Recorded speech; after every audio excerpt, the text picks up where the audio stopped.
हरे कृष्णा। आप सभी का बहुत स्वागत है आज के हमारे अध्याय में। अध्याय नंबर आज क्या है? 8 7 7th चैप्टर है हमारा आज। तो बहुत ही एक सुंदर सेक्शन आज से शुरू होने वाला है। भक्ति योग। अभी हमने कल कर्म योग कंप्लीट कर लिया। कर्म के बारे में पूरी तरीके से हमने जान लिया कि कर्म कैसे होते हैं, कर्मों के द्वारा हम भगवान को कैसे प्राप्त कर सकते हैं। कल के अध्याय में हमें थोड़ी सी भक्ति की झलक मिली थी। और आज हमें भक्ति भक्ति भक्ति भक्ति जो हम हमेशा कहते रहते हैं ना, वो भक्ति होती कैसी है, किस प्रकार हम भक्ति को शुरू कर सकते हैं, कैसे हम भगवान से कनेक्ट हो सकते हैं, ऐसे कौन सी चीजें हैं जिनके द्वारा भगवान प्रसन्न हो जाएंगे, वो कौन से काम हम करेंगे जिससे भक्ति में हम लोग प्रगति कर पाएंगे। तो वो सब सीखने के लिए हमें इन अध्याय में मिलेगा। बहुत सुंदर सेक्शन है। इस सेक्शन को बिल्कुल भी मिस मत कीजिएगा। प्रयास ये रखिएगा कि इन 6 7 दिनों में आप बिल्कुल भी इधर उधर क्लास को मतलब छोड़े ना, है ना, ड्रॉप ना करें। क्योंकि ये जो भक्ति योग है ये सार है। ये भक्ति योग, आप ये समझ लीजिए कि भगवत गीता में आपने जो सबसे सुंदर समझना है वो भक्ति योग है। ठीक है। जब आप ये सुनेंगे तो आपको लगेगा कि वाकई में ही मतलब, हालांकि पूरी भगवत गीता बहुत सुंदर है, बहुत ही सुंदर है।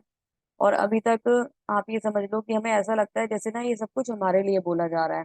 अरे इस साइड में मैं ही तो हूँ जिसको ये सारी चीजें कही जा रही हैं, है ना। मेरे ही तो कर्म मैं अकॉर्डिंगली नहीं कर पाता हूँ। मेरे ही तो कर्म इस तरीके के हैं कि मैं बार बार परेशान और इन चक्करों में फंसा हुआ रहता हूँ और रहती हूँ। तो ऐसा लगता है कि जो अर्जुन वहां पे बैठ के क्वेश्चन कर रहे हैं वो हमारे लिए ही पूछ जा रहे हैं। और ये रियलिटी है, इसमें कोई डाउट नहीं है। अर्जुन रिप्रेजेंट किनको कर रहे हैं वहां पे? हमें ही रिप्रेजेंट कर रहे हैं। तो हम जब अपने आप को वहां रख के देखेंगे तो हम जज कर पाएंगे कि हम कहाँ एग्जिस्ट कर रहे हैं। अभी हमें हमारे अंदर तो खैर पूरी ही कमियां हैं, लेकिन हम कैसे इसको कंप्लीट मतलब रिमूव करके आगे बढ़ सकते हैं, कैसे हम स्टेप बाय स्टेप आगे जा सकते हैं। तो भक्ति योग बहुत ही ज्यादा इंपॉर्टेंट है उन लोगों के लिए जो भगवान की भक्ति में सेवाएं करते हुए अपने इस जीवन की जो मतलब हमारा जो आध्यात्मिक जीवन है उसमें प्रगति करके भगवान के संग अपना साक्षात्कार करना चाहते हैं, जो भगवान को समझना चाहते हैं, जो वाकई में ही भक्ति में प्रगति करना चाहते हैं, वो बिल्कुल भी ये सेक्शन मिस ना करेंगे, मेरा मैसेज है। अब ये कंटिन्यू करते हैं। ठीक है। तो ज्ञान विज्ञान योग के संग ये अध्याय स्टार्ट होता है। ज्ञान विज्ञान योग। यहाँ पे इस अध्याय में भगवान खुद से, क्योंकि मैंने आपको पहले भी कई बार बताया है, भगवान खुद से इंफॉर्मेशन दे रहे हैं। श्री भगवान उवाचा। तो भगवान इंफॉर्मेशन दे रहे हैं, भगवान ही इस चैप्टर को शुरू कर रहे हैं। भगवान ही हमें यहाँ पर मतलब अपने आप वो ज्ञान दे रहे हैं जो इम्पोर्टेंट है। तो चैप्टर ऑटोमेटिकली इम्पोर्टेंट हो गया है कि बिना बताए अगर आपको टीचर कुछ बता रहा है तो मोस्ट इम्पोर्टेंट हो जाता है, विशेष है ये ज्ञान। क्या कहते हैं भगवान? श्री भगवान उवाचा मया सक्त मना पार्था योगम युज्यन मदाश्रया अचंचय समग्रम माम यथा ज्ञास्यसि तृष्णु। तृष्णु मतलब सुनो। श्री भगवान ने कहा, हे प्रतापुत्र। प्रतापुत्र मतलब कौन? अर्जुन। उनकी माता का नाम प्रथा था और उनका नाम प्रतापुत्र था, है ना। अब सुनो कि तुम किस तरह मेरी भावना से पूर्ण होकर मन को मुझ में आसक्त करके योग अभ्यास करते हुए मुझे संचरित जान सकते हो। तो अभी तक हम ये जानते आ रहे थे, भगवान बार बार बताते आ रहे थे, कर्म बेहतर है, ज्ञान बेहतर है, संन्यास बेहतर है, ध्यान बेहतर है। हर चीज को बार बार भगवान बता रहे थे, मल्टीपल चीजें बता रहे थे। अभी कहते हैं अभी सुनो, अब सब कुछ मुझ में लगा के तुम किस तरह मुझे जान सकते हो इस बात को संशयित होकर सुनो। तो श्रृणु, श्रृणु का जो मीनिंग है बहुत ज्यादा इंपॉर्टेंट है यहाँ पे। श्रवणम तच्छृणु, सुनो। सुनो मतलब श्रवण। श्रवण की जो विधि है नवदा भक्ति की विधि में फर्स्ट स्टेप पर आती है श्रवणम कीर्तनम अर्चनम वंदनम। बहुत ही ज्यादा इम्पोर्टेंट है। कहते हैं ना कि जर्नल लाइफ में भी हमें बोलना कम चाहिए और सुनना ज्यादा चाहिए। अगर हम इस प्रैक्टिस में आ जाते हैं तो हमारा जीवन बहुत ही सुंदर बन जाएगा। ये जो बोलने में हम अपनी इतनी एनर्जी वेस्ट करते हैं ना, उसे अगर सुनने में लगाएं तो हम अपने जो मतलब टारगेट्स हैं उनको ज्यादा बेहतर तरीके से अचीव कर पाएंगे। लेकिन हम उल्टे हैं। हम उल्टे हैं। हम उल्टे हैं। क्यों है उल्टे हम? क्योंकि हम बोलते ज्यादा हैं, सुनते कम है, हम सुनते नहीं हैं, हमें सिर्फ अपनी ही अपनी चलानी होती है। तो सुनने का महत्व भगवान भी बता रहे हैं, और अर्जुन को तो मतलब ये समझो पूरी भगवत गीता सुना रहे हैं। तो एक सबसे पहला संदेश तो ये जाता है कि धीरे धीरे सुनते हुए बातों को, कई बार ऐसा होता है जैसे कि आपके मन में बहुत सारे डाउट्स होते हैं, वो सारे के सारे डाउट्स आप पूछना चाहते हैं इमीडिएटली, लेकिन क्या होता है जब टॉपिक कवर होता है तो वो डाउट्स ऑटोमेटिकली धीरे धीरे क्लियर होते चले जाते हैं। तो सुनने का बेनिफिट ये होता है कि जो हमें पूछना था उसका आंसर तो हमें ऑटोमेटिकली मिल गया, मन में बहुत सारे विचार आ रहे थे, उन आंसर्स को तो हमने ऑटोमेटिकली जान लिया। तो थोड़ा पेशेंस रखकर बातों को ध्यान से सुनना चाहिए, हमेशा बोलने में ही फायदा नहीं होता है। ठीक है। भगवत गीता के 7वें अध्याय में प्रकृति का विशद वर्णन हुआ है। कृष्ण समस्त ऐश्वर्य से पूर्ण है, वे इसे किस प्रकार प्रकट करते हैं इसका भी वर्णन इसमें हुआ है। इसके अतिरिक्त अध्याय में इस प्रकार का वर्णन हुआ है कि 4 प्रकार के भाग्यशाली व्यक्ति कौन है जो भगवान कृष्ण से आसक्त रहते हैं, और 4 प्रकार के वो व्यक्ति कौन है जो भगवान की शरण में कभी भी नहीं जाते। तो यहाँ उन 4 लोगों को बताया जाएगा जो भगवान को प्राप्त कर सकते हैं, और वो 4 लोग भी आएंगे जो भगवान को प्राप्त नहीं कर सकते। तो अब मैं तुमसे पूर्ण रूप से व्यवहारिक दिव्य ज्ञान कहूंगा, तो जान लेने पर तुम्हारे लिए जानने में कुछ भी शेष नहीं रह जाएगा। भगवान ऐसा कह बेशक रहे हैं कि शेष कुछ नहीं रह जाएगा, लेकिन अगर ऐसा होता तो भगवत गीता यहीं खत्म हो जाती है। अभी तो 7th चैप्टर है, अभी तो 18 चैप्टर तक हमें जाना है। तो शेष तो बहुत कुछ रहेगा। भगवान बार बार इस बात को कहेंगे, और भगवान बार बार इस बात का खंडन करते हुए आगे एक विशेष प्रकार का ज्ञान अर्जुन को देते जाएंगे। लेकिन जब भी ये बात आएगी तो इस बात को हमें समझना होगा कि ये ज्ञान बहुत ही महत्वपूर्ण है। क्या कहते हैं भगवान? मनुष्य नाम सहस्रेषु कश्चिद्यते सिद्धये यततमापि सिद्ध्यानाम कश्चिन न माम वेति तत्वतः। कई हजार मनुष्यों में से कोई एक सिद्धि के लिए प्रयत्नशील होता है, और इस तरह से सिद्धि प्राप्त करने वालों में से बिरला ही कोई मुझे जान पाता है। तो भगवान क्या कह रहे हैं? बहुत लोग आते हैं, बहुत लोग आते हैं, मतलब क्या बेसिकली, जैसे अभी पूरी जनसंख्या को अगर देखें तो हमारे देश की जनसंख्या इतनी ज्यादा है, 125 करोड़, है ना। तो अभी अगर मतलब खैर भारत भारत को ही अगर आप लगा लो तो क्या सभी लोग इसमें से भक्ति की तरफ जाते होंगे? कम जाते हैं, लेकिन कम में से भी बहुत ज्यादा जाते होंगे। लेकिन उन बहुत ज्यादा में से भी कोई एक पर्टिकुलर होता हुआ या कुछ पर्टिकुलर होते होंगे जो भगवान की भक्ति में आ सकते हैं। जस्ट लाइक यू, आप अपने आप को देखिए, ये मैसेज बहुत सारे लोगों के पास जाता है, फेसबुक पे, यूट्यूब पे के द्वारा, व्हाट्सएप के द्वारा, स्टेटस से, शेयरिंग से, फॉरवर्डिंग से, ये मैसेज बहुत लोगों के पास जाता है, मतलब ओवरऑल सोशल मीडिया से, है ना। और भी हमारे पर्सनल जो तरीके हैं लोगों को बताने के, भगवत गीता की क्लास में जुड़े बहुत लोगों तक जाता है। लेकिन उन लोगों में से कुछ चंद लोग आप हैं, जो चंद भक्त आप हैं, डिवोटीज आप हैं, जो यहाँ बैठ के भगवत गीता को सुन रहे हैं। तो क्या इसे भगवान की विशेष कृपा नहीं मानना चाहिए? ये भगवान की बहुत सुंदर कृपा है कि आप यहाँ हैं, आपने इसे कनेक्ट किया है। आप भगवान का नाम जब से भी ले पा रहे हैं, तब से उस क्षण को याद करते हुए भगवान को नित्य धन्यवाद करते रहिएगा। भक्ति कैसी भी चल रही हो, भक्ति एक तो मैं हमेशा कहती हूँ, भक्ति एक निरंतर चलने वाली प्रक्रिया है, ये कभी रुकती या खत्म नहीं होती है। भक्ति एक प्रोसेस है जो हमेशा भक्त के जीवन में चलता ही रहेगा। तो भक्ति तो कभी संपूर्ण होगी ही नहीं। भगवान कृपा करके हमें हमारे धाम, अपने धाम ले जाए, वो एक अलग बात है, लेकिन हमें यहाँ भी भक्ति करनी है और हमें वहां भी भक्ति करनी है। तो भक्ति तो कभी भी खत्म नहीं होगी, लेकिन भगवान की कृपा को महसूस करने का ये एक बहुत सुंदर तरीका है कि हर एक के जीवन में भक्ति भी नहीं होती है। भक्ति भी उन्हीं लोगों के जीवन में आती है जिनसे भगवान बहुत प्रेम करते हैं। तो जब भी खुद को स्पेशल फील करने का मन करे ना, कभी भी ऐसा लगे कि मैं बहुत परेशान हूँ, मैं बहुत इग्नोर्ड हूँ, मुझे लोग बिल्कुल ही मतलब समझते नहीं है, मेरी वैल्यू नहीं है, तो अपने आप पे ना थोड़ा सा प्रेम दर्शाइएगा, और ये कहिएगा कि मैं भगवान का कितना सुंदर भक्त हूँ कि भगवान ने मेरे जीवन में खुद को ले आए और भगवत गीता को भेज दिया। मैं कितना ज्यादा भाग्यशाली हूँ कि मैं भगवान के साथ जुड़ गया। तो ये बहुत ही ज्यादा इम्पोर्टेंट, बहुत ही ज्यादा। उस कृपा को फील करने की कोशिश कीजिए। जब जब आप उसे फील करेंगे तब तक आप एक बहुत सुंदर रिलेशन भगवान के साथ ना देख पाएंगे, बहुत सुंदर रिलेशन। तो ये पता है क्या है, मेरी गीता की जो क्लासेस होती है ना, कभी कभी मतलब मैं खुद भी सच में आप लोगों को कराते हुए भाव में ना कुछ ज्यादा ही मतलब आगे आ जाती हैं चीजें। तो टॉपिक से हम आगे चले जाते हैं, लेकिन ये ना फील करने की चीज है। It is not just like एक सिलेबस है, मैं आऊं आपको पढ़ाऊं और कंप्लीट करा दूं। ये वैसा बिल्कुल भी नहीं है। ये सब कुछ अंदर से ना आत्मा से फील करने की बातें हैं। ये सब कुछ मन से फील करने की बातें हैं। ऐसा लगता है कि साक्षात सामने भगवान खड़े हैं और हम सब कुछ बोल रहे हैं, बता रहे हैं, समझा रहे हैं, भगवत गीता का पाठ हो रहा है।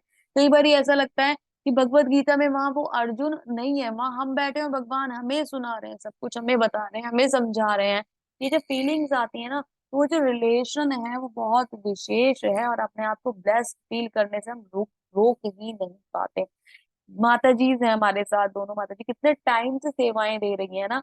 इस्कॉन बेंगलुरु कितने टाइम से सारी सर्विसेज चला रहा है, बहुत विशेष लोग ही इनमें जुड़े हुए हैं, सब लोग नहीं जुड़ पाते। तो क्यों? क्योंकि ये भगवान की बहुत विशेष कृपा है। हम जाते हैं, कई बार ऐसा होता है सेशंस नहीं होते, हम लोग का भी ब्रेक हो जाता है, लेकिन फिर दोबारा कनेक्टिविटी होती है, फिर दोबारा कंटिन्यूटी होती है। क्यों? क्योंकि भगवान ने विशेष कृपा करी। भगवान चाहते हैं कि हम उनके नाम को अपने मुंह से बार बार जप करें। और ये केवल हमसे नहीं चाहते भगवान, भगवान ये आप सब लोगों से भी चाहते हैं। भगवान ये चाहते हैं कि जिस प्रकार ये सौभाग्य हमें मिला है भगवान की सेवा करने का, वो आप सबको मिले। प्रभुपाद जी कहते थे कि उनको सबको ना गुरु बनाना है, सबको टीचर बनाना है। जब आप सब लोग टीचर बन जाएंगे, आप सब लोग प्रीचर बन जाएंगे, तो भक्ति निरंतर आगे बढ़ती रहेगी, कभी भी रुकेगी नहीं। क्योंकि आपने सुना था ना, 4th चैप्टर में भगवान ने क्या बताया था, कि जो भगवत गीता है ये दोबारा आई है। इससे पहले भगवान ने सूर्यदेव विवस्वान को भगवत गीता का ज्ञान दिया था। अरे भाई, तो भगवत गीता का ज्ञान लुप्त क्यों हो गया? क्योंकि वो फॉलो होना बंद हो गया था, इसलिए वो लुप्त हो गया। अब जब टीचर्स नहीं रहेंगे, आचार्यस नहीं रहेंगे, प्रीचर्स नहीं रहेंगे, तो वो ज्ञान लुप्त होगा ना। तो अधिकाधिक टीचर होंगे, प्रीचर होंगे, आचार्यस होंगे, तो ये ज्ञान निरंतर बढ़ता जाएगा। एक जनरेशन से दूसरी जनरेशन, दूसरी जनरेशन से नेक्स्ट जनरेशन ट्रांसफर होता जाएगा। तो हम सभी का प्रयास क्या होना चाहिए? प्रभुपाद जी के मिशन को बहुत ही सुंदर तरीके से आगे बढ़ाते हुए अपने जीवन को भगवान के चरणों में समर्पित करते हुए बढ़ना है। जब भगवत गीता सुन रहे हैं तो हमारा कर्तव्य बन जाता है कि हम और सबको भी भगवत गीता का ये लाभ दे पाए। तो टॉपिक से थोड़ी सी अलग बात थी, लेकिन आई तो मैंने आपको बता दी। तो भगवान कह रहे हैं कि कोई बिरला ही मुझे जान पाता है, भीड़ आती है। ये अब मैंने आपको बताया कि आपकी विशेषता क्या है, कि आप सौभाग्यशाली हो। लेकिन ये सौभाग्य ऐसे ही नहीं मिलता है। ये कोई भगवान की बहुत बड़ी कृपा है, बहुत ही बड़ी कृपा। ये इतनी बड़ी कृपा है कि जिसको हम समझ ही नहीं सकते कि ये कौन सी विशेष कृपा है। ये कोई अनन्य स्वीकृति है। मैंने बताया था ये पाप और पुण्य की तो बात ही नहीं है, ये तो अनन्य स्वीकृति है कि भगवान ने हमें ये क्षण दे दिया है। इस क्षण को हम जी पा रहे हैं, ये भगवान ने जो हमें क्षण दे दिया है। ये बहुत बड़ी अनन्य स्वीकृति भगवान की है, बहुत विशेष कृपा है। क्योंकि उनकी कृपा के बिना तो आप ये समझ लो कि पत्ता भी नहीं हिल सकता। तो हम भगवत गीता सुन लेंगे, ये तो बहुत इम्पॉसिबल बात है। क्योंकि इतने सारे लोग जो आज इस समय अभी सो रहे होंगे, पता है अभी 6:25 होने वाले हैं, लोगों के पास अभी अलार्म भी नहीं लगे होंगे, वो 7-8 बजे उनका कभी मन करेगा तो वो उठेंगे। लेकिन आप लोग अपना समय निकाल कर यहाँ बैठे हुए हैं, बहुत स्पेशल है। अभी होता क्या है कि इस भीड़ में भी बहुत लोग आते हैं, रजिस्ट्रेशंस बहुत अच्छे होते हैं, ठीक है, वो रजिस्ट्रेशंस होते हैं, धीरे धीरे धीरे धीरे डे 1 पे ज्वाइनिंग बहुत अच्छी होती है। हंड्रेड्स ऑफ नंबर में स्टूडेंट्स कनेक्ट होते हैं, डिवोटीज कनेक्ट होते हैं। धीरे धीरे धीरे धीरे वो नंबर कम होता चला जाता है, और फिर कुछ मतलब ये समझ लीजिए कि 10 डिजिट तक भी बड़ी मुश्किल रह पाता है वो नंबर। तो अभी ये देखिए कि मतलब इतने सारे लोगों में से रहता कौन है, बचता कौन है, जिसको वाकई में ही भगवान ने अपनी पूर्ण कृपा दी होती है। तो ऐसे ही हम सब लोग हैं, इस भीड़ में चल रहे हैं। इस भीड़ में चलते चलते कहीं हम पीछे ना रह जाएं, हमसे वो बात मिस ना हो जाए, थोड़ी सी जिम्मेदारी हमारी भी बनती है कि हम भी भगवान के श्री चरणों में अपना मन लगाएं और भक्ति में आगे बढ़ते जाए। अब आप बोलोगे ये यूथ के टाइम पे माता जी आप ये भक्ति भक्ति भक्ति ही करते रहते हो। अरे यूथ ही तो वो फ्रेश एनर्जी है जो हमारे सब चीजों को फ्यूचर में लीड करने वाला है, समाज को लीड करने वाला है, सारे सिस्टम को चलाने वाला है, ऑर्गेनाइज करने वाला है। यूथ ही वो फैसिलिटी है। यही वो एज है जिसमें आपको सबसे ज्यादा संस्कार की जरूरत है, सबसे ज्यादा चीजों को समझने की जरूरत है, संस्कृति को समझने की जरूरत है। आप ही तो हमारी पहचान हो, तो आपको ही अगर हम नहीं बताएंगे तो कल को इन सब चीजों को रिप्रेजेंट कौन करेगा। आचार्य आज अगर आज नहीं बनेंगे तो कल को कौन सिखाएगा, आचरण अगर आज सही नहीं हुआ तो कल को कौन समझाएगा। आप ही सबसे बड़ी पावर हो, अगर आपको ये आज नहीं बताया गया तो कल फिर आप लीड नहीं कर पाओगे और फिर से ये ज्ञान लुप्त हो जाएगा। तो हमें आपको इसलिए कनेक्ट करना होता है क्योंकि आप इस समय एक ऐसे स्टेज पर होते हो जहां पर भटकने के सबसे ज्यादा चांसेस रहते हैं। दो फायदे होंगे इस लेक्चर को सुनने से। एक तो आप अपने आप में एक बहुत सुंदर चेंज फील करोगे, भक्ति में आपका मन लगेगा। दूसरे भटकाव जो आपके जीवन में आ सकता था, जो आपके जीवन के उद्देश्य को डिस्टर्ब कर सकता है, आपकी सुंदर लाइफ को डिस्टर्ब कर सकता है, उससे आप बच जाओगे।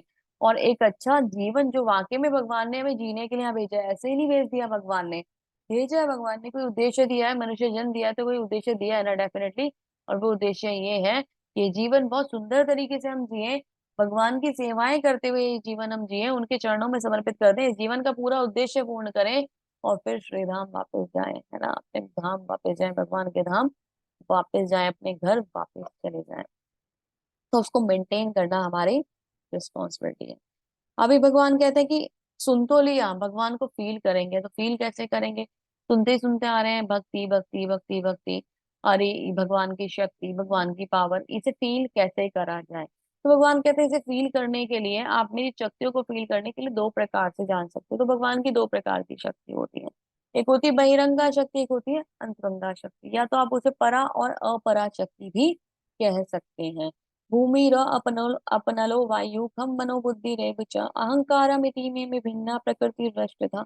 पृथ्वी जल अग्नि वायु आकाश मन बुद्धि तथा अहंकार, ये आठ प्रकार की विभक्त मेरी भिन्न प्रकृतियां हैं। यानी कि जो आठ पॉइंट हैं, पृथ्वी अग्नि जल वायु आकाश मन बुद्धि अहंकार, ये भगवान की आठ जो चीजें हैं, ये भगवान की शक्तियां हैं। इन्हें भगवान की अपरा शक्ति यानी भौतिक शक्ति कहा जाता है, भगवान के द्वारा ही संचालित हो रही हैं। इन्हीं चीजों से हमारा शरीर बनता है। अभी तक आपको पंच तत्व बताऊंगे ना, पंच तत्व से हमारा शरीर बनता है, पंच तत्व से हमारा शरीर बनता है, यस। पृथ्वी अग्नि जल आकाश वायु, इससे हमारा भौतिक शरीर बनता है, स्थूल शरीर बनता है, जो आपको और मुझे एक दूसरे का शरीर दिखाई देता है, जो बॉडी सामने से हम देखते हैं, ये पंच तत्वों से बनी होती है। लेकिन इसके अंदर एक हमारे पास सूक्ष्म शरीर होता है, वो आत्मा के ऊपर एक और आवरण होता है। कैसे बनता है, मन बुद्धि और अहंकार से बनता है। भौतिक शरीर नष्ट होने के बाद वो जो आवरण वाला शरीर है, सूक्ष्म शरीर है, उसको कैरी करते हुए आत्मा नेक्स्ट जन्म में जाती है। उसी वजह से हमें वो हमारे संस्कार मिलते हैं, हमारे कर्मों के रिजल्ट हमें मिलते हैं, उस शरीर से फिर एक नया भौतिक शरीर मिलता है और हम जैसे कभी या तो मनुष्य या तो कुत्ता बिल्ली जानवर जो भी बनना होता है हमें, वो बन जाते हैं। लेकिन जैसे ही भौतिक शरीर नष्ट हो सकता है, वैसे ही हमारा सूक्ष्म शरीर भी नष्ट हो सकता है। क्योंकि अगर आत्मा को फ्री करना है तो वो जो सूक्ष्म शरीर है उसका आवरण हटाना होगा, वो सूक्ष्म शरीर को खत्म करना होगा, तभी हमारी आत्मा फ्री होकर भगवान के धाम जा पाएगी। अब वो सूक्ष्म शरीर क्या पहले भी नष्ट हो सकता है इस पंच महाभूत के शरीर से पहले? तो आंसर है यस। जो हमारा सूक्ष्म शरीर है, जो एक आवरण है मन बुद्धि अहंकार का, वो आवरण इस भौतिक शरीर के रहते हुए भी नष्ट हो सकता है। हम जो मिथ्या अहंकार की एक चादर अपने ऊपर ओढ़े हुए हैं, हम अपने आप को पता नहीं क्या ही समझते हैं, एक अहंकार जो हमने अपने अंदर पाल के रखा है और मन और बुद्धि से उसकी कल्पना करते रहते हैं, उसको हम ज्ञान से और भक्ति से कभी भी खत्म कर सकते हैं, समाप्त कर सकते हैं। तो फिर आत्मा सोलली ट्रेवल करेगी जब सोलो ट्रेवल करेगी जब क्या बोलते हैं, हमारा ये भौतिक शरीर जो है वो समाप्त हो जाएगा। तो मन बुद्धि अहंकार का शरीर डेफिनेटली समाप्त हो सकता है, डेफिनेटली समाप्त हो सकता है, सूक्ष्म शरीर डेफिनेटली समाप्त हो सकता है अगर आप भक्ति में आते हैं तो।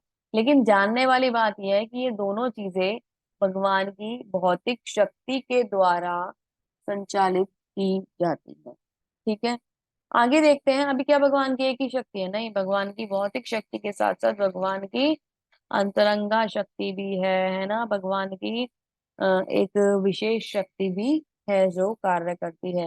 हे महाबाहु अर्जुन, इसके अतिरिक्त मेरी एक अन्य पराशक्ति है जो जीवों से युक्त है और इस भौतिक अपरा प्रकृति के साधनों का विदोहन कर रही है।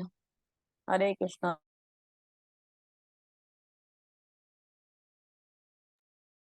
तो हे महाबाहु अर्जुन, इसके अलावा मेरी एक पराशक्ति भी है, यानी कि भगवान की एक पराशक्ति है। मतलब जीव के जो ये शरीर है वो तो हो गया अपराशक्ति या भौतिक शक्ति, लेकिन इसके अलावा अब हम मनुष्य हैं, ये मेरा शरीर है, ये मेरा घर है। ठीक है, ये मैं एक स्टूडेंट हूँ, मैं एक मदर हूँ, मैं एक टीचर हूँ। ये सब जो चेतना हमारे अंदर चल रही है ना, हम इस घर में रहते हैं, हमें भगवान भोजन देते हैं प्रकृति के द्वारा, हम उससे भोजन बनाते हैं, चीजों से वस्तुओं से भोजन बनाते हैं, हम उसे ग्रहण करते हैं, हमारा रूटीन सारा चलता है। ये जो समझ हमें आ रही है, ये भगवान की पराशक्ति है। जो चेतना हमारे अंदर बैठी हुई है, ये भगवान की पराशक्ति है। तो जो जीव है वो भगवान की परा और अपरा शक्तियों का कॉम्बिनेशन है। तो अगर परा और अपरा शक्ति के बारे में आपको जानना हो तो खुद को देख लीजिए, इस बॉडी को टच करेंगे, ये भगवान की अपरा शक्ति। और जो बात हमें ये बता रही है कि ये मेरा शरीर है और मैं इसके अंदर एक आत्मा हूँ, जो बात हमें ये समझा रही है, जो चेतना हमें ये समझा रही है, वो भगवान की परा शक्ति है। बहुत सुंदर एग्जाम्पल है जीव इस बात का। तो हम क्या करते हैं, हम भगवान की दोनों शक्तियों का उपयोग कर रहे हैं। आप ये देखिए, भगवान ने हमें यहाँ भेजा और हम कहते हैं ना भगवान ने हमारे लिए करा ही क्या है। भगवान की इतनी सुंदर शक्तियों का उपयोग करके तो हमारा ये जीवन चल रहा है, और हम ये कहते हैं भगवान ने हमारे लिए करा ही क्या है। अरे भगवान ना चाहते तो आपको तो मतलब बॉडी भी नहीं मिलती, आप तो ऐसे ही भटकते रहते हैं ना, प्रेतों की तरह ऐसे ही घूमते रहते हैं। भगवान ने शरीर दिया वो कर्म पूरे करने के लिए। कर्मों को पूरे कीजिए, कर्मों का बंधन खत्म कीजिए और फिर मुक्त हो जाइए। लेकिन हम कहते हैं भगवान ने हमारे लिए करा ही क्या है, हमारी तो कोई मजाल ही नहीं है, कुछ भी नहीं है, हम nothing nothing, we are nobody, कुछ भी नहीं है हम। फिर भी इतना अहंकार है। एक क्षण में भगवान अपनी शक्तियां हमसे खींच लें तो ये शरीर मिट्टी बन जाता है, और तो किस बात का अहंकार लेकर हम पूरे जीवन घूमते रहते हैं। हमें ये ही समझ में नहीं आता, मैं मेरा में हम अपना जीवन व्यतीत करते चले जाते हैं। बहुत ही दुखद है, बहुत ही ज्यादा दुखद है। ठीक है, तो भगवान की दोनों शक्तियों को ध्यान रखते हैं और ये मानते हैं कि भगवान हमारे साथ इन शक्तियों के रूप में एग्जिस्ट करते हैं। भगवान को पहचानने के लिए कहीं दूर नहीं जाना। भगवान बार बार कहते हैं ना, मैं तुम्हारे साथ हूँ, परमात्मा के रूप में तुम्हारे अंदर बैठा हूँ। तो अभी हम परमात्मा को तो नहीं देख पा रहे, लेकिन अपनी बॉडी को तो देख पा रहे हैं ना, अपने कानों से सुन पा रहे हैं, इस बात को समझ पा रहे हैं। तो समझिए भगवान हमारे साथ हैं। सारे प्राणियों का उद्गम इन दोनों शक्तियों में है। इस जगत में जो भी कुछ भौतिक तथा आध्यात्मिक है, उसकी उत्पत्ति तथा प्रलय मुझे ही जानो। तो भगवान क्या कह रहे हैं, सब कुछ जो बना है इन्हीं दो शक्तियों से बना है, या तो वो भौतिक है या तो वो आध्यात्मिक है। इसके अलावा कुछ और तीसरी चीज है ही नहीं, या तो भौतिक है या तो आध्यात्मिक है, या तो उन दोनों का कॉम्बिनेशन है।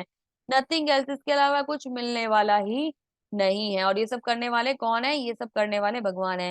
हे धनंजय, मुझसे श्रेष्ठ कोई सत्य नहीं है। जिस प्रकार मोती धागे में गुंथे रहते हैं, उसी प्रकार सब कुछ मुझ पर आश्रित है। तो भगवान क्या कह रहे हैं कि मैं आधार हूँ। मोती धागे में गुंथे रहते हैं, मतलब धागे से पहले आपने देखा है मोती बिखरे पड़े रहते हैं।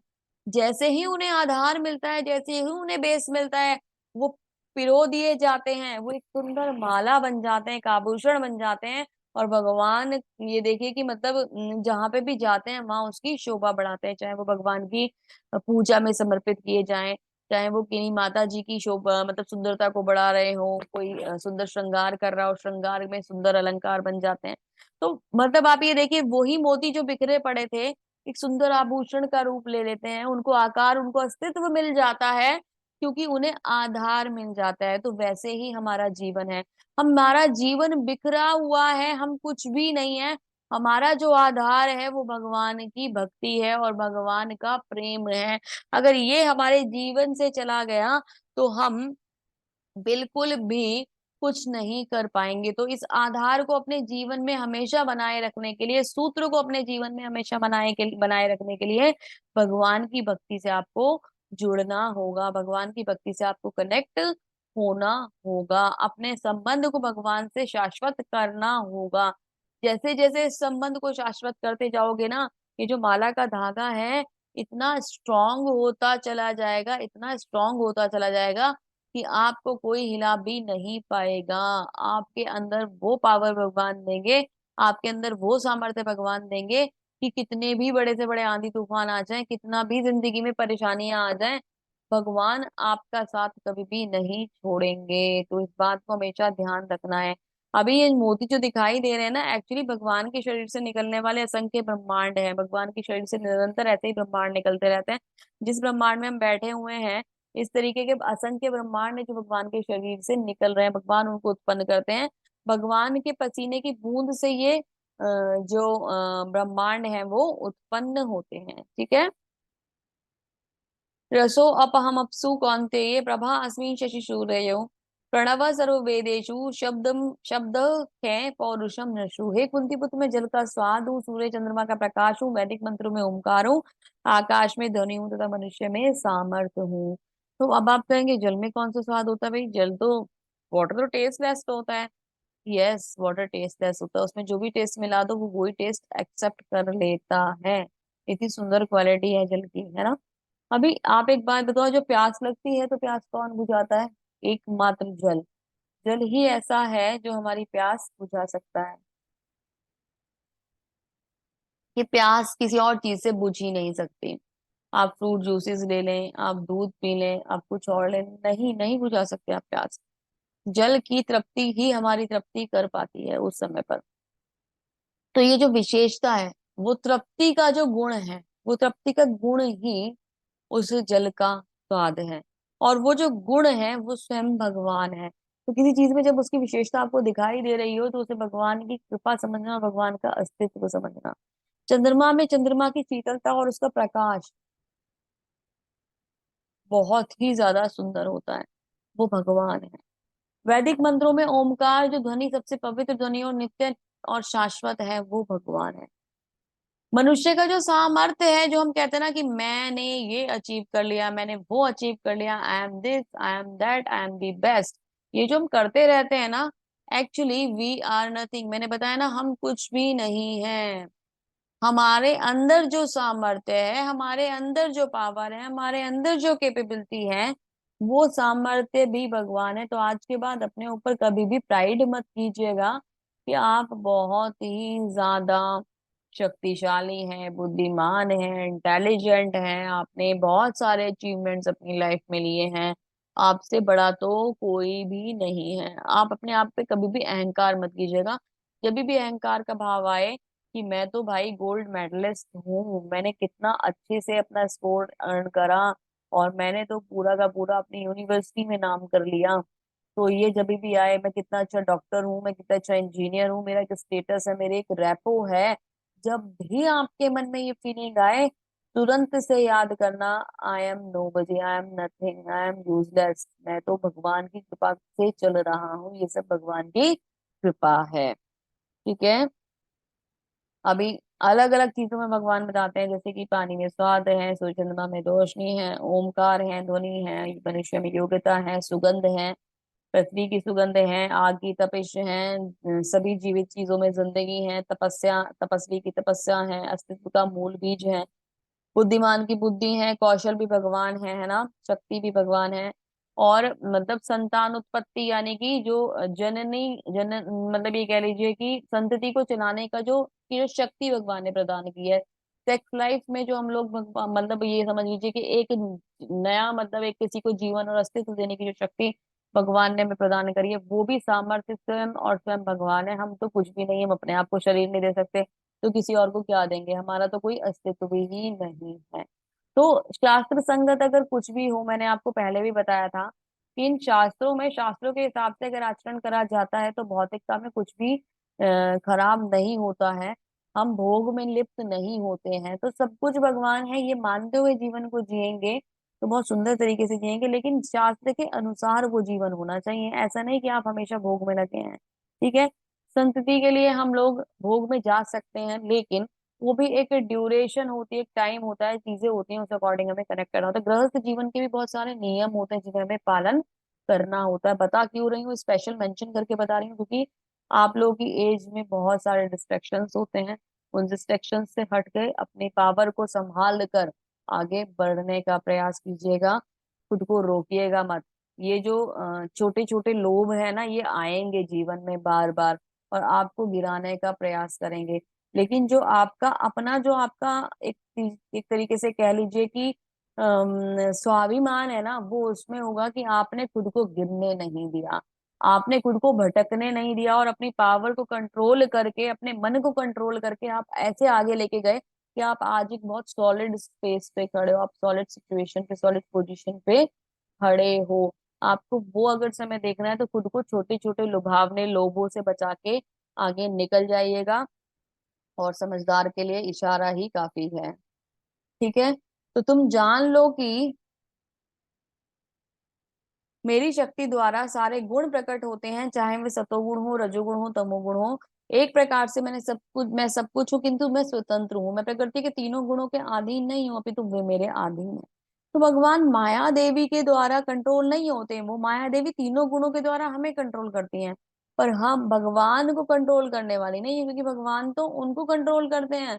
माया देवी भगवान के आदेश पाती हैं और इस ब्रह्मांड को कनेक्ट करके रखती हैं, और इस ब्रह्मांड की एक तरीके से कह लीजिए कि इंचार्ज हैं, वो कंट्रोलर हैं इस ब्रह्मांड की। वो तीनों गुणों को बांध कर रखती हैं। हम जैसे कर्म करते हैं उन्हीं गुणों की प्रधानता हमारे अंदर होती चली जाती है, उसके अकॉर्डिंग हमारे रिजल्ट होते चले जाते हैं। तीनों गुणों में मोहग्रस्त ये संसार मुझ गुणातीत और अविनाशी को नहीं जानता।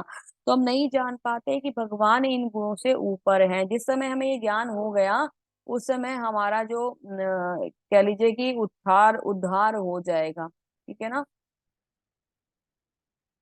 अभी भगवान कह रहे हैं कि देवी हेषा गुणमयी मम माया दुरात्मया मामेव प्रपद्यन्ते माया मेताम तरन्ति ते। प्रकृति के तीनों गुण वाली मेरी इस देवी शक्ति को पार कर पाना कठिन है, किंतु जो मेरे शरणागत आते हैं वे इसे सरलता से पार कर जाते हैं। तो भगवान की शक्ति को पार कर पाना कठिन है। देखो, शक्ति एक है शक्ति और एक है शक्तिमान। तो शक्तिमान इतने पावरफुल है, तो शक्ति भी बहुत पावरफुल है ना। माया देवी जो है भगवान की शक्ति है, वो भी बहुत पावरफुल है। तो उनके अंदर भी मतलब वो, उनसे हम छुटकारा नहीं पा सकते। अगर आप ये सोचो मैं पाप और पुण्य का बैलेंस अकाउंट मेंटेन कर लूं, अकाउंट मेंटेन करता हुआ चलूं, और मैं ये देखूं कि मुझे क्या सही है क्या गलत है, ऐसे करते हुए मुझे चलना है, और मैं जीवन में कोई भी गलती नहीं करूंगा, पीछे वाला जो करके आया उसकी तो मेमोरी आपको होगी ही नहीं। क्या याद है आपने पूर्व जन्म में क्या करा था? वो तो याद ही नहीं है, तो अभी आज के अकाउंट तो आप मेंटेन कर ही नहीं पाओगे। इसलिए मैं कहती हूँ कि पाप पुण्य को छोड़ के भक्ति में आ जाओ, भगवान अपने आप अकाउंट मेंटेन कर रहे हैं। तो जब हम वो अकाउंट मेंटेन नहीं कर पाएंगे, हम उन चीजों से निकल नहीं पाएंगे। आप ये सोचो कि मैं तो अच्छा अच्छा अच्छा अच्छा करके और माया को पार करके चला जाऊंगा, माया मुझे हिला ही नहीं पाएगी, तो ये इम्पॉसिबल है।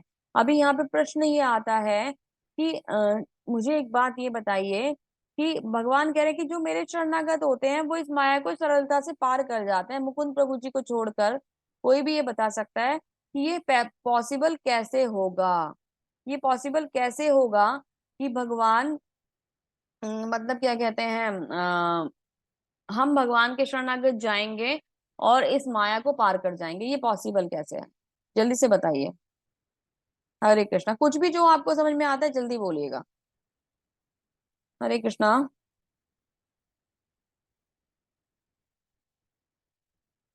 आप लोग कनेक्ट नहीं करते क्लास में, थोड़ा सा तो कुछ तो इंटरेक्ट करा करें। अच्छा लगता है, मुझे लगता है कि आप मेरी बातें सुन रहे हैं।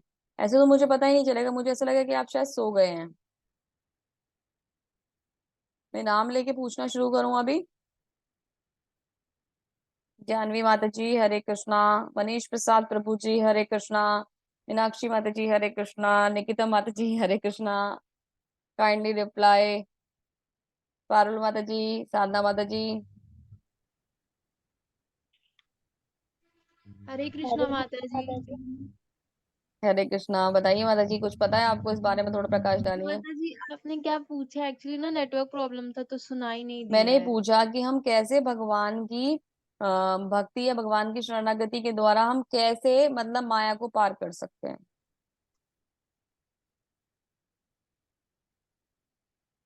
माता जी जब हम भगवान के शरणागत हो जाएंगे तो भगवान की जिम्मेदारी है, मतलब कि वो हम लोग को वह बंधन से पार कराएंगे। यस। पर कैसे माता जी? भक्ति के द्वारा। वो तो हम कर ही रहे हैं। जी। और कोई कुछ बताना चाहेगा? साधना माता जी, उज्जवल प्रभु जी, उमेश प्रभु जी, थोड़ा सा कुछ तो हिंट हरे दीजिए। कृष्ण माता जी। हरे कृष्णा प्रभु जी।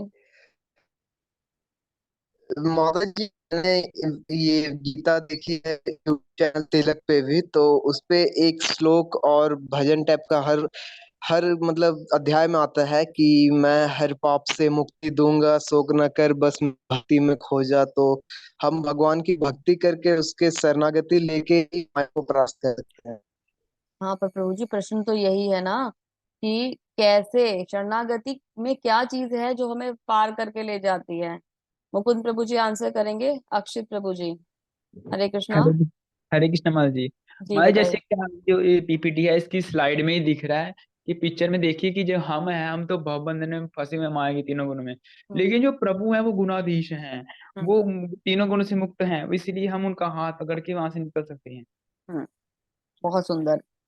जी। इसी पिक्चर में दिखाई दे रहा है कि हम डूब रहे हैं, और डूबने वाले को कौन बचा सकता है? कौन बचा सकता है? जो पानी से बाहर होता है, जो डूब नहीं रहा होता है। हमारे हाथ माया से बंधे हैं, पर क्या भगवान के हाथ माया से बंधे हैं?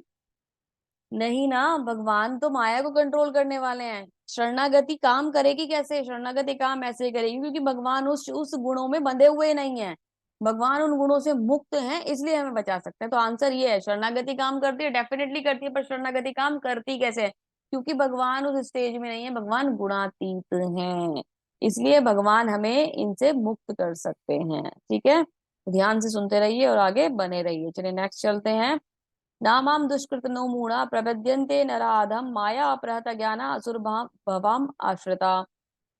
जो निबट मूर्ख हैं, जो मनुष्य में अधम है, जिनका ज्ञान माया द्वारा हर लिया गया है, जो असुरों की नास्तिक प्रकृति को धारण करने वाले हैं, ऐसे दुष्ट मेरी शरण ग्रहण नहीं करते। तो चार प्रकार के लोग हैं। दुष्कृतनो, चार यानी कि दुष्कृतनो यानी कि ऐसे मतलब जो भगवान को लोग भगवान को प्राप्त नहीं कर पाते, दुष्कृतनो उनको कहा जाता है। कौन कौन है? मूढ़ा, नरा अधम, माया अपहृत ज्ञाना और आसुरम, यानी कि चार प्रकार के लोग। मूल जिनको, जो मूर्ख हैं, जिनका ज्ञान माया द्वारा हर लिया गया है। दूसरे वो असुर, तीसरे नास्तिक, चौथे असुर प्रवृत्ति के लोग। तो ये चार लोग हैं जो भगवान की शरण में कभी भी नहीं जाते। सामने भगवान को देखते हो क्या कहते हैं? अरे ये तो तुच्छ मनुष्य है। ये क्या, ये तो मनुष्य, हमारे जैसा मनुष्य है। ये भगवान है? पागल हो तुम, भगवान कहते हो तुम इसे। मूर्ख कौन होते हैं? मूर्ख वो होते हैं जिनके पास ना, मूढ़ा जिन्हें बोला गया है, जिनके पास कुछ और काम नहीं, उन्हें सिर्फ ये पता है कि आज आज कमाना है, आज का खाना है, आज से कमाना है, आज से खाना है। उन्हें तीसरी चीज का कुछ पता ही नहीं होता, गधों की तरह ना मजदूरी करने में लगे रहते हैं। वो होते हैं मूर्ख। उनके पास मतलब उनको उनको फुर्सत ही नहीं है। अगर आप उनसे कहोगे भगवान, अरे कौन है भगवान, मुझे रोटी खाने के लिए नहीं मिल रही, तुम्हें भगवान की पड़ी है। वो होते हैं मूर्ख। धनाधम कौन से होते हैं? जिनके पास रिसोर्सेज थोड़े से बेटर है मूर्ख से। उसके पास कुछ दिन का अरेंजमेंट है खाना खाने के लिए, तो इतनी टेंशन नहीं है, वो थोड़ी सी रिलैक्स लाइफ जी रहा है। ठीक है। माया अपराध ज्ञाना, जिसके पास सारा अरेंजमेंट है, उसको भोजन के लिए इतनी फाइट नहीं करनी, लेकिन उसका जो ज्ञान है वो माया द्वारा ढक लिया गया है। तो माया अपराध ज्ञाना में कौन आते हैं? कवि, और ये आपके पॉलिटिशियंस। ये माया अपहृत ज्ञान है, सब कुछ होता है इनके पास, लेकिन फिर भी मन को भगवान के चरणों में नहीं लगाना चाहते हैं। असुर, असुर तो है ही अब भाई, आसुरी प्रवृत्ति। पूरा ऐश्वर्य होता है असुरों के पास, लेकिन मन भक्ति में नहीं लगता। तो ये चार लोग कभी भी भगवान को प्राप्त नहीं कर पाते। तो भगवान को प्राप्त कर कौन पाता है? चतुर्थ विद्या भजन्ते माम जना स्वीकृतिनो अर्जुन आर्तो जिज्ञासी सुरार्थी ज्ञानी च भरत ऋषभ। हे भरत पुत्र, चार प्रकार के पुण्य आत्मा मेरी सेवा करते हैं, आर्त, जिज्ञासु, अर्थार्थी, ज्ञानी। आर्त, जिज्ञासु, अर्थार्थी और ज्ञानी, ये चार लोग भगवान की भक्ति में हमेशा लगे रहते हैं। आर्त कौन होता है? जो पीड़ित होता है। जिज्ञासु कौन होता है? जिसकी इच्छा होती है भगवान को जानने की। अर्थार्थी कौन होता है? किसी धन चाहिए होता है भगवान से। ज्ञानी कौन होता है? जिसे वास्तव में ज्ञान है कि भगवान भगवान है। तो ये चार लोग, हम इन चार में से किसी न किसी कैटेगरी में डेफिनेटली आते हैं। या तो हम पीड़ित हैं किसी चीज की वजह से, या तो हमारी कोई इच्छा है ना, हमें कोई पीड़ा, हमें कोई कष्ट है, हम कहते हैं भगवान प्लीज इस प्रॉब्लम को सॉल्व कर दीजिए, और भगवान की शरण चले जाते हैं। या तो हम जिज्ञासु हैं, हमारे अंदर एक इच्छा है जानने की कि भगवान आखिर है कहाँ, ये सृष्टि चल कैसे रही है, ये पत्ते हिल कैसे रहे हैं, हवा कहाँ से आ रही है, सूर्य कैसे चमकता है, ये कैसे हो रहा है, ये सब जानने के लिए हमारी जो जिज्ञासा होती है उसे जिज्ञासु कहते हैं। अर्थार्थी, भगवान मुझे प्लीज थोड़ा धन दे दीजिए, मेरे संग ये प्रॉब्लम चल रही है, मेरे ऊपर बहुत सारे लोन्स आ गए हैं, भगवान से धन मांगते हैं। अर्थार्थी वो भी भगवान की शरण में जाते हैं। और ज्ञानी, जो ये समझ गया है कि ये सब कुछ भगवान की ही माया है। तो ये चार ही लोग भगवान के शरणागत होते हैं, और हम उन चारों में से किसी न किसी एक कैटेगरी में आते हैं। ठीक है, ये आपको देखना है आप किस कैटेगरी में आते हैं। डेफिनेटली ज्ञानी तो हम नहीं है, क्योंकि हम भगवान को जान ही नहीं पाए हैं। तो हमें इसके लिए एग्जाम्पल दिए गए हैं, यहाँ हम समझ सकते हैं। फर्स्ट एग्जाम्पल जो है गजेंद्र का एग्जाम्पल है, और गजेंद्र जो है उसका पैर मगरमच्छ ने पकड़ लिया है, और भगवान को याद कर रहे हैं। तो जल्दी से बताएं कौन से कैटेगरी में आएगा? आर्थ, अर्थार्थी, ज्ञानी और जिज्ञासु। जल्दी से बता दीजिए अनम्यूट करके, बहुत जल्दी से आगे बढ़ना है हमें। कोई भी बोलेंगे? कभी यार। आरती। आर्थ, आर्थ है ये, है ना, क्योंकि ये पीड़ित हैं। नेक्स्ट में द्रौपदी माता हैं, जो चीरहरण का सीन चल रहा है, वो किस कैटेगरी में आ रही हैं? जल्दी से बताएं। आर्थ, अर्थार्थी, ज्ञानी, जिज्ञासु। यार। अरे ये तो सबको पता होना चाहिए भाई। द्रौपदी माता जो अपने एक तरीके से रक्षा करने के लिए भगवान से प्रार्थना कर रही हैं, तो पीड़ित हैं, तो पीड़ित हैं तो आर्थ की कैटेगरी में आ रही हैं। आंसर कीजिए। नेक्स्ट में आप क्या देखते हैं? नेक्स्ट में क्या देखते हैं? व्यास देव जी जो थे, माता के गर्भ से बाहर नहीं आना चाहते थे, वो जन्म नहीं लेना चाहते थे। उन्हें ऐसा लगता था कि वो जन्म लेंगे तो मतलब माया में बन जाएंगे। तो भगवान श्री कृष्ण आए, उन्होंने उनको उपदेश दिया, फिर उनका जन्म हुआ। तो उनकी जो माता है वो किस कैटेगरी में आती है? माता को कष्ट हो रहा था 12 साल तक, वो अंदर ही रहे माता के गर्भ में, तो माता को बहुत कष्ट चल रहा था। माता किस कैटेगरी में आ गई? हरे कृष्णा, किसी को नहीं पता? आर्थ। माता जी आर्थ। आर्थ है ना, आर्थ की कैटेगरी में आ गई। अभी नेक्स्ट कैटेगरी देखिए। नेक्स्ट कैटेगरी में क्या हो रहा है? परीक्षित महाराज सुखदेव गोस्वामी से भगवान का दिव्य ज्ञान जानने की याचना कर रहे हैं, भागवतम का आगमन होने वाला है। तो ये जो याचना चल रही है, यहाँ पे दो कैटेगरी आएंगी। परीक्षित महाराज जो है एक कैटेगरी उनकी है, और एक जो सुखदेव गोस्वामी उनको प्रवचन कर रहे हैं कैटेगरी उनकी है। तो किस किस कैटेगरी में आएंगे? कौन बताएगा? जल्दी से बताएं। आर्थ, अर्थार्थी, ज्ञानी, जिज्ञासु। माता जी ये जिज्ञासु और ज्ञानी। यस माता जी, बहुत सुंदर, हरि बोल। जिज्ञासु और ज्ञानी की कैटेगरी में है। नेक्स्ट है ध्रुव महाराज। ध्रुव महाराज भगवान के सामने खड़े हैं, भगवान ने साक्षात्कार कर लिया है, भगवान ने उनको दर्शन दे दिए हैं। और ध्रुव महाराज कौन सी कैटेगरी में आते हैं? 5 साल के बच्चे हैं ध्रुव महाराज। अर्थार्थी। अर्थार्थी, यस। क्योंकि ध्रुव महाराज के मन में क्या था? मैं अपने पिता से बड़ा राज्य अचीव करूं, उस उद्देश्य को लेके ध्रुव महाराज प्रार्थना कर रहे थे। तो यहाँ पे अर्थार्थी की कैटेगरी में आते हैं। हालांकि जैसे ही भगवान ने ज्ञान दिया, तो उनको ये समझ में आ गया, अरे तुम क्या करने वाले थे, कितना मूर्ख था, क्या सामने खड़ा हुआ है, तू क्या मांग रहा था भाई। तो आगे नेक्स्ट है सुग्रीव। सुग्रीव भगवान राम की शरण में चले गए थे, वो किस कैटेगरी में आते हैं? आर्थ। और पीड़ित थे। फिर नेक्स्ट बैठे हुए नैमिषारण्य के ऋषि मुनि, जो भागवतम कथा सुन रहे हैं, जो भागवतम कथा परीक्षित महाराज को सुनाई सुखदेव गोस्वामी ने, वही भागवतम वो वहां पे बैठ कर सुन रहे हैं। तो वो भागवतम कथा को सुनने वाले जो ये ऋषि मुनि हैं, शौनक आदि ऋषि जो हैं, ये किस कैटेगरी में आते हैं? जिज्ञासु। जिज्ञासु, ये जिज्ञासु कैटेगरी में आता है। तो ऐसे ही चार लोग, ये जो चार कैटेगरीज हैं, अब हम हैं, कभी हमें धन चाहिए होता है, भगवान प्लीज मुझे थोड़ा सा अरेंजमेंट कर दीजिए, ये वाली प्रॉब्लम मेरी निकल जाएगी, भगवान कोई अरेंजमेंट नहीं हो रहा, तो कभी तो हम अर्थार्थी हो जाते हैं। कभी हम क्या, भगवान मैं बहुत कष्ट में हूँ, ये प्रॉब्लम चल रही है, वो प्रॉब्लम चल रही है, धन को छोड़ के जब हम सारे कष्टों का डिस्कशन भगवान के संग करते हैं तो हम क्या हो जाते हैं, आर्त हो जाते हैं। जिज्ञासु, कभी कभी मन में जानने की इच्छा होती है कि भगवान ने इतनी सुंदर प्रकृति बनाई है, कार्य कैसे कर रही है, तो हम जिज्ञासु हो जाते हैं। ज्ञानी तो हम डेफिनेटली अभी तक नहीं बने हैं, ज्ञान अर्जित ही कर रहे हैं, है ना। तो 3 कैटेगरीज में से हम भी कभी कभी किसी ना किसी कैटेगरी में फॉलन होते रहते हैं। तेषा ज्ञानी नित्य युक्ता एक भक्ति विशिष्यते प्रियो ही ज्ञानिर नो अर्थमयम स च मम प्रिय। इनमें से जो परम ज्ञानी है, शुद्ध भक्ति में लगा रहता है, वह सर्वश्रेष्ठ है, क्योंकि मैं उसे अत्यंत प्रिय हूँ और मुझे अत्यंत प्रिय है। तो ज्ञानी जो होता है वो भगवान को बहुत प्रिय होता है, और भगवान भगवान ज्ञानी को बहुत प्रिय होते हैं। बहुनाम जन्म जन्मांते ज्ञानवानम प्रपद्यते वासुदेव सर्वमिति सह महात्मा सुदुर्लभा। अनेक जन्म जन्मांतर के बाद सचमुच ज्ञान होता है, जिसे सचमुच ज्ञान होता है, वह मुझको समस्त कारणों का कारण जानकर मेरी शरण में आता है, ऐसा महात्मा अत्यंत दुर्लभ होता है। तो मैंने अभी आपको बताया था कि अगर हम ये मान लेते हैं कि भगवान की भक्ति में मिल रही है, भगवान से हम प्रेम करने लगते हैं, भगवान की भक्ति में हमारा मन लगने लगता है, हम भगवान को मतलब एक तरीके से जानने की इच्छा रखते हैं, तो ये बहुत बड़ा सौभाग्य है। और भगवान भी इस बात को कह रहे हैं कि जो भगवान की भक्ति में आते हैं और भगवान को ही समस्त कारणों का कारण मानते हैं, ऐसे महात्मा बहुत दुर्लभ होते हैं। तो खुद को धन्यवाद, मतलब खुद के लिए प्रसन्न होते हुए भगवान को धन्यवाद दीजिए कि भगवान आपने हमें इस योग्य समझा कि आपकी भक्ति के लिए हमें सुपात्र बनाया, और अपने शरणागति देते जा रहे हैं धीरे धीरे। जिनकी बुद्धि भौतिक इच्छाओं द्वारा मारी गई है, वे देवी देवताओं की चरण में जाते हैं और वे अपने स्वभाव के अनुसार विशेष पूजा विधि विधानों का पालन करते हैं। तो अभी क्या करते हैं लोग, भगवान की पूजा नहीं करते, श्री कृष्ण भगवान की पूजा नहीं करते, क्या करते हैं, देवी देवताओं की पूजा करते हैं। देवी देवताओं की पूजा, जब आज से नवरात्रि शुरू हो गए, सबसे इंपॉर्टेंट आज मेरी नवरात्रि पे आपको कुछ स्पेशल बताना था, पर टाइम निकलता जा रहा है। तो अभी देवी माता के मंदिर जाएंगे, चक्कर काटेंगे, जय माता दी जय माता दी जय माता दी बहुत करेंगे। अरे माता रानी बहुत शुद्ध भक्त है भगवान की, वैष्णवी है माता, पता है आपको। और मतलब बहुत ही मतलब दयालु हृदय की हैं, लेकिन हम क्या करते हैं, हम उनको भी मिस यूज करते हैं। हम कहते हैं माता रानी घर बनवा दो, माता रानी बच्चे की शादी करवा दो, माता रानी इसको जॉब दिलवा दो, माता रानी मेरे एग्जाम क्लियर कर दो। हम इन्हीं चीजों में फंसे हुए, हम इनसे ऊपर कभी निकल ही नहीं पाए। और दर्शनों की भीड़ देखना भी, जाके जरा क्या लगी हुई होगी, ये अपने मुकुंद प्रभु जी बताएंगे कि क्या भीड़ हो रही होगी वहां पे इस समय पे ना।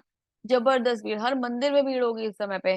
सब लोग मतलब, मैं तो सच में, मुझे नहीं कहना चाहिए लेकिन ना बरसाती मेंढक की तरह सब आते हैं 9 दिन तक, और 9 दिन में वो आवाजें आपको सुनाई देती हैं, और 9 दिन बाद फिर गायब हो जाते हैं, फिर अपने अपने घरों में जाके सो जाते हैं, भूल जाते हैं माता रानी कहाँ बैठी है। अरे माता रानी वहां बैठी है आपको वर देने के लिए डेफिनेटली, लेकिन उनसे सही वर मांगो तो सही, उनकी भक्ति विशेष रूप से करो, भगवान की भक्ति से प्रसन्न होती है माता रानी, उनकी भक्ति करो और ये कहो कि मुझे भगवान की भक्ति दीजिए।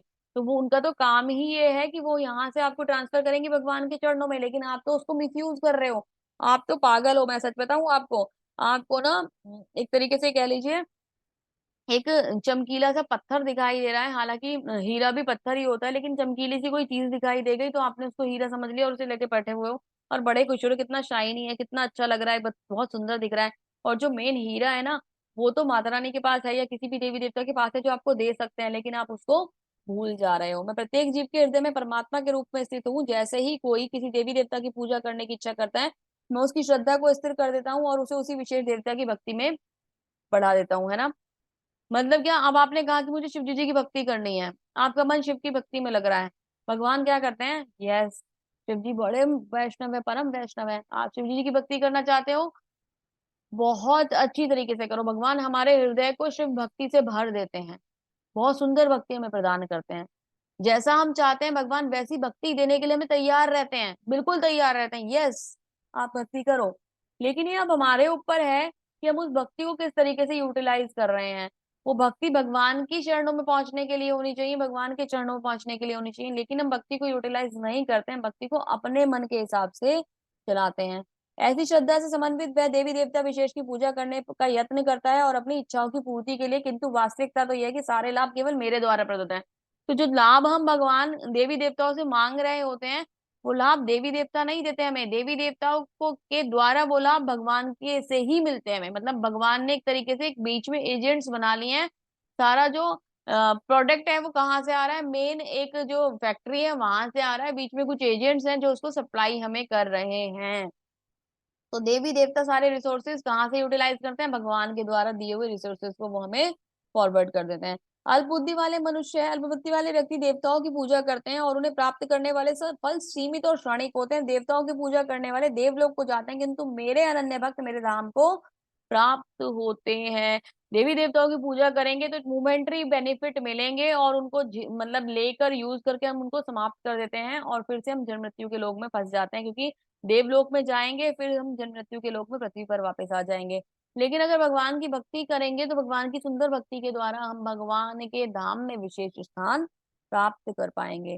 बुद्धिहीन मनुष्य मुझको ठीक से न जानने के कारण सोचते हैं कि मैं भगवान पहले निराकार था, अब मैंने इसे साकार रूप को धारण किया है। वे अल्प ज्ञान के कारण मेरी अविनाशी सर्वोच्च प्रकृति को नहीं जान पाते। मैं मूर्खों तथा अल्पज्ञों के लिए कभी भी प्रकट नहीं होता हूँ, मैं उनके लिए तो मैं अपनी अंतरंगा शक्ति द्वारा आच्छादित रहता हूँ। वे नहीं जान पाते कि मैं जन्मा और अविनाशी हूँ। तो जो मूर्ख हैं वो कहते हैं अरे कौन भगवान, कृष्ण तो एक महान व्यक्ति था, महापुरुष था, कोई भगवान नहीं था, अपनी प्रशंसा कराने के लिए आया था। ऐसे ऐसे डायलॉग्स मैंने खुद सुने अपने कानों से, इसलिए रिपीट कर रही हूँ आपको। अपनी प्रशंसा कराने के लिए आया था, राम तो अपनी प्रशंसा कराने के लिए आया था, ऐसे वर्ड्स होते हैं उन लोगों के। तो वो कहते हैं कि कोई नहीं थे, ये मनुष्य थे, इन्होंने अपनी प्रशंसा करने के लिए, इनका सर्वस्व, इनका क्या कहते हैं प्रचार हो, ये सब करने के लिए इन्होंने इतनी सारी चीजें बना ली। तो वो ये कहते हैं, ठीक है। ऐसे लोगों को क्या कहा जाता है, मूर्ख, निपट मूर्ख होते हैं, ठीक है, जो भगवान की भक्ति को ही नहीं मानते, भगवान को ही नहीं मानते। हे अर्जुन, भगवान होने के नाते मैं जो भी कुछ भूतकाल में घटित हो चुका है, जो वर्तमान में घटित हो रहा है और जो आगे होने वाला है, वह सब कुछ जानता हूं। मैं समस्त जीवों का हरे कृष्णा, समस्त जीवों को भी जानता हूँ, किंतु मुझे कोई नहीं जानता। ये आगे चलो यही कंटिन्यू करें। जिन मनुष्य ने पूर्व जन्म जन्म में तथा इस जन्म में पुण्य कर्म किए हैं, जिनके पाप कर्म का पूर्णतः उच्छेदन हो चुका है, वे मोह के द्वंद्वों से मुक्त हो जाते हैं, वे संकल्प पूर्वक मेरी सेवा में तत्पर रहते हैं। तो जिनके इस समय अगर कोई भी भगवान की भक्ति में, भगवान की सेवा में लग रहा है, तो उनके पुण्य कर्मों का जो है ना फल उन्हें इस समय पर मिल रहा है और भगवान अपना प्रेम उन्हें दे रहे हैं। जो मुझ परमेश्वर को मेरी पूर्ण चेतना में रहकर मुझे जगत का, देवताओं का तथा समस्त यज्ञ विधियों का नियामक जानते हैं, वे अपनी मृत्यु के समय मुझ भगवान को जान और समझ सकते हैं। तो भगवान को कौन प्राप्त कर सकता है, अंत समय भगवान को कैसे प्राप्त करा जा सकता है, जब हम जीवन भर निरंतर भगवान की भक्ति करते रहेंगे तो हम अंत समय में भगवान को प्राप्त कर पाएंगे, जान पाएंगे। कहते हैं ना कि अंत समय में अगर भगवान का नाम लिया जाएगा तो भगवान याद आ जाएंगे। पर कैसे, जब हमने जीवन तो ऐसे ही निकाल दिया खाने पीने में, भोग में, तो लास्ट में भगवान याद आएंगे। लास्ट में क्या याद आएगा, अरे वो चाबी रखी है वहां उस साइड पे, लॉकर में इतने पैसे रखे हैं, इतनी ज्वेलरी रखी है, अकाउंट में इतना बैलेंस पड़ा हुआ है, अरे ध्यान रखना, ये संपत्ति का नुकसान मत करने देना, अरे इन सबको संभाल के रखना, बच्चों को सही एजुकेशन देना, मैं जा रहा हूँ। और वो चला जाएगा, ठीक है, इसी चीजों में फंसा हुआ चला जाएगा। कुछ नहीं तो वो सबको, मतलब ये सब भी चलो इतने डायलॉग भी ना मार पाए, अरे पूरा परिवार मुझे दिखा दो, नाती पोते मुझे दिखा दो, बेटी को बुला दो, बहू को बुला दो, बेटे को बुला दो, और इसको रिश्तेदार को बुला दो, उसको रिश्तेदार को बुला दो, ये सब करके अपने चारों तरफ भीड़ जमा कर लेंगे और चले जाएंगे। तो बेसिकली क्या है, हमें पता ही नहीं है कि हमें करना क्या है। 7वां अध्याय विशेष रूप से ये बताता है कि किस प्रकार से पूर्णतः कृष्ण भावना भवित हो सकते हैं। कृष्ण भावना का शुभारंभ ऐसे व्यक्तियों के सानिध्य से होता है जो कृष्ण भावना भवित होते हैं। ऐसा सानिध्य आध्यात्मिक होता है और इसे मनुष्य प्रत्यक्ष भगवान के संसर्ग में आता है। भगवत कृपा से वह भगवान को समझ सकता है, साथ ही वह जीव के वास्तविक स्वरूप को समझ सकता है। किस प्रकार कृष्ण को भुलाने से वह प्रकृति के नियमों द्वारा बद्ध हुआ है, यह भी समझ सकता है। वह मनुष्य जीवन कृष्ण भावनामृत को पुनः प्राप्त करने के लिए मिला है, इसका सदुपयोग परमेश्वर की अत्यधिक कृपा प्राप्त करने के लिए करना चाहिए। तो ये 7 चैप्टर में बता रहा है कि ये जो शरीर मिला है क्यों मिला है, हमने पूर्व जन्म में क्या करा था, अभी हमें क्या करना चाहिए, इस जीवन का उद्देश्य क्या है, हमारी गति क्या होगी, ये सब भगवान की विशेष कृपा कैसे प्राप्त करें, ये सब के लिए हमें ये जो है ना मनुष्य का जन्म मिला है। और ये जो मनुष्यगत जन्म है, अगर हमने इसको यूटिलाइज नहीं करा तो फिर से हमें अनेक जन्म मिलेंगे, ये चांस आपको दोबारा मिलेगा। हम फिर से जीव जंतु, कीड़े मकोड़े, पक्षी, पेड़, कुछ भी बनेंगे। तो आप ये देखिए कि आप क्या चाहते हैं। आप ये अपॉर्चुनिटी चाहते हैं कि करोड़ों बार जन्म लें, करोड़ों बार जन्म लें, भटकते रहें, या फिर एक और गोल्डन अपॉर्चुनिटी चाहते हैं कि भगवान की सेवा में अपने मन को लगाकर, उनके श्री चरणों में समर्पित होकर उनके प्रेम को प्राप्त करें। तो ये अभी आपके ऊपर है कि आपको क्या चाहिए। भगवत गीता में भगवान साफ साफ बता रहे हैं, ओपन बुक है, ठीक है। भगवत गीता प्रेम पत्र कहा जाता है भगवान का प्रेम पत्र है, बहुत ही सुंदर है। इतने सुंदर तरीके से भगवान ने प्रेम ही प्रेम में सारा ज्ञान हमें दे दिया है। लेकिन इस प्रेम पत्र को कौन समझेगा? कौन समझेगा? इस प्रेम पत्र को सिर्फ वो समझ पाएगा जो प्रेमी होगा, जो भगवान से प्रेम कर पाएगा। कहते हैं ना, भगवत गीता पढ़ी नहीं जाती, समझ नहीं आती। क्यों नहीं समझ में आती? क्योंकि वो भगवत गीता क्या है? भगवान का प्रेम पत्र। और जिसके मन में प्रेम ही नहीं है, वो भगवत गीता को समझ लेगा? नहीं समझ लेगा। अभी किसी का कोई प्रेमी होता है ना, कोई मतलब ये समझ लीजिए कि कोई कोई लड़का लड़की एक दूसरे को प्रेम करते हैं, एक दूसरे की फीलिंग्स को जानना चाहते हैं, मतलब शेयर करते हैं, कोई लेटर बना के भेजा, तो कौन समझ पाएगा? भाई जिसके लिए गया है वही तो जानेगा ना उसका भाव क्या था। तो ये भी वही जानेगा कि इनका भाव क्या है। तो भाव को जागृत करके देखिए और अपने मन को श्री चरणों में लगा के देखिए। सारी दुनिया का प्रेम ना छूट जाए तो मुझे बता दीजिएगा। ये प्रेम इतना इतना ज्यादा स्ट्रांग है कि आप सब कुछ भुला के ना भगवान के शरणागत हो जाओगे, और वाकई में इस भौतिकता वाले जीवन को भी जीने में ना फिर आपको आनंद आएगा। ये नहीं है कि घर छूट जाएगा, परिवार छूट जाएगा, हम आपको सन्यासी बना देंगे, ये बिल्कुल भी नहीं है। लेकिन इन्हीं चीजों में आपको वो आनंद आएगा कि आपको ये आनंद कहीं और मिल ही नहीं पाता। इतना सुंदर ये जीवन हो गया। तो इस सुंदरता को और इस ज्ञान को, इस प्रेम को प्राप्त करने के लिए आपको भगवत गीता को प्रेम पूर्वक पढ़ना होगा, भगवान के संदेश को प्रेम पूर्वक समझना होगा और निरंतर आगे बढ़ना होगा। तो भगवान ये प्रेम नित्य हमें प्रदान करते रहें, ये भक्ति नित्य हमें प्रदान करते रहें। श्रील प्रभुपाद जी ऐसे ही अपनी कृपा बनाए रखें, क्योंकि गुरु की कृपा के बिना कभी भी ज्ञान नहीं मिल पाता। तो डेली प्रेयर करा करें श्रील प्रभुपाद जी से कि अपना आशीर्वाद हमें दें कि थोड़ा थोड़ा जो छोटी सी जो बुद्धि है इसके अंदर थोड़ा थोड़ा सा ज्ञान आ जाए और हम भी भगवान की भक्ति में लग जाएं। ये विशेष प्रार्थना करते हुए इस अध्याय को हम यहीं समाप्त करते हैं। भक्ति योग का अध्याय था, बहुत सुंदर अध्याय था, और ये रस ना हमेशा बना रहेगा। ये पूरे चैप्टर इतने रसमय हैं कि आपका मन जो है ना भगवान के प्रेम से भर जाएगा लास्ट चैप्टर तक। तो अभी इस रस को अगर चखना चाहते हैं तो कंटिन्यूटी रखिएगा, सेशन को मिस नहीं करिएगा। बहुत सुंदर अध्याय चल रहे हैं। तो सेशन को यहीं कंप्लीट करते हैं। आप सभी का बहुत बहुत धन्यवाद। हरे कृष्णा। आप सब बहुत सुंदर भक्त हैं, जो आप सब लोग अंत तक बने रहते हैं और बहुत ही धैर्य पूर्वक इसको सुनते हैं। हरे कृष्णा।